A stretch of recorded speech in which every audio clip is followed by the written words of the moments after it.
सोचिए आप एक ट्रैवल कंपनी के ओनर हैं। अगर आप सिर्फ पैकेज बनाकर मार्केट में डाल दें और सोचें कि लोग खुद ही खरीद लेंगे, तो क्या आज के टाइम में बिजनेस चल जाएगा? बिल्कुल नहीं। आज कस्टमर सिर्फ पैकेज नहीं देखता, वो क्वालिटी देखता है, रिव्यूज देखता है, एक्सपीरियंस देखता है और सबसे इम्पोर्टेंट ये देखता है कि उसकी ज़रूरत क्या है और कंपनी उससे कितना समझती है। लेकिन मार्केटिंग हमेशा से ऐसी नहीं थी। समय के साथ मार्केटिंग का सोचने का तरीका बदलता गया। इसी बदलाव को मार्केटिंग ओरिएंटेशन कहते हैं। चलिए इस सफर को एक एक करके समझते हैं। 1. Production approach. प्रोडक्शन सबसे इम्पोर्टेंट। सबसे पहले मार्केटिंग का फोकस था जितना ज्यादा बना सकते हो उतना ज्यादा बनाओ।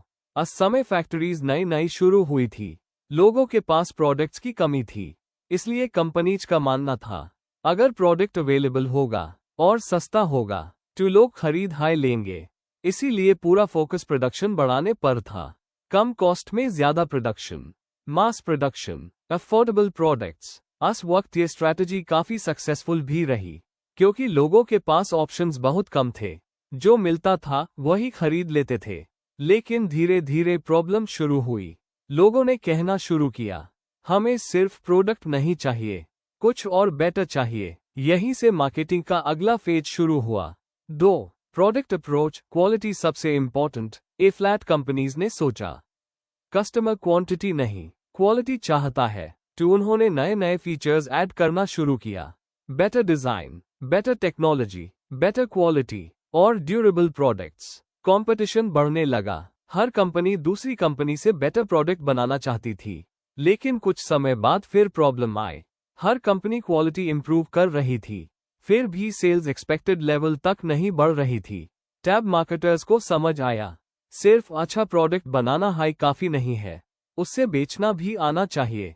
3. Sales approach. बेचना सबसे इम्पोर्टेंट। ए फ्लैट कंपनीज का फोकस प्रोडक्ट से हटकर सेलिंग पर आ गया।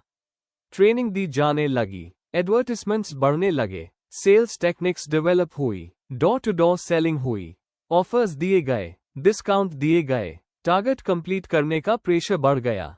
उस वक्त कंपनीज का मानना था कस्टमर तब तक नहीं खरीदेगा जब तक उसे कन्विंस ना किया जाए।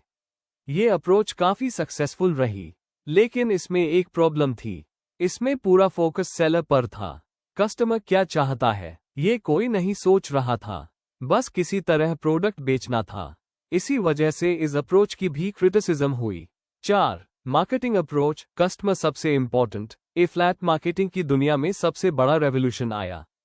कंपनीज ने पहली बार सोचा प्रोडक्ट बनाने से पहले कस्टमर से पूछते हैं कि उस चाहिए क्या। यहीं से कस्टमर सेंट्रिक मार्केटिंग की शुरुआत हुई। ए फ्लैट कंपनीज पहले रिसर्च करती है, कस्टमर की नीड समझती है, उसकी प्रॉब्लम समझती है, उसकी बजट समझती है और फिर उसके हिसाब से प्रोडक्ट या सर्विस बनाती है। यही मॉडर्न मार्केटिंग का फाउंडेशन है। टूरिज्म इंडस्ट्री में भी ये अप्रोच बहुत इंपॉर्टेंट है। अगर कस्टमर हनीमून पैकेज चाहता है और आप उससे कॉर्पोरेट माइस पैकेज बेचने लग जाओ तो साले कभी नहीं होगी। लेकिन अगर आप उसकी नीड समझकर परफेक्ट पैकेज डोज तो कस्टमर खुश भी होगा और फ्यूचर में दोबारा भी आएगा। इसीलिए मार्केटिंग का असली मंत्र है पहले कस्टमर को समझो फिर प्रोडक्ट बनाओ। 5. Marketing management societal approach. A flat marketing का सबसे एडवांस स्टेज आता है। यहाँ सिर्फ कस्टमर हाई इंपॉर्टेंट नहीं होता, बल्कि सोसाइटी और एनवायरनमेंट भी इक्वली इंपॉर्टेंट होते हैं। सोचिए अगर किसी हिल स्टेशन पर रोज लाखों टूरिस्ट्स आने लगे तो क्या होगा? ट्रैफिक बढ़ेगा, पोल्यूशन बढ़ेगा, वाटर शॉर्टेज होगी, लोकल कल्चर पर असर पड़ेगा और नेचर को नुकसान होगा। इसीलिए मार्केटर्स ने सोचा मार्केटिंग ऐसी होनी चाहिए जिसमें सबका फायदा हो, कस्टमर भी खुश रहे, बिजनेस भी प्रॉफिट कमाए और सोसाइटी और एनवायरनमेंट भी सेफ रहे। इसी को सोसाइटल मार्केटिंग कहते हैं।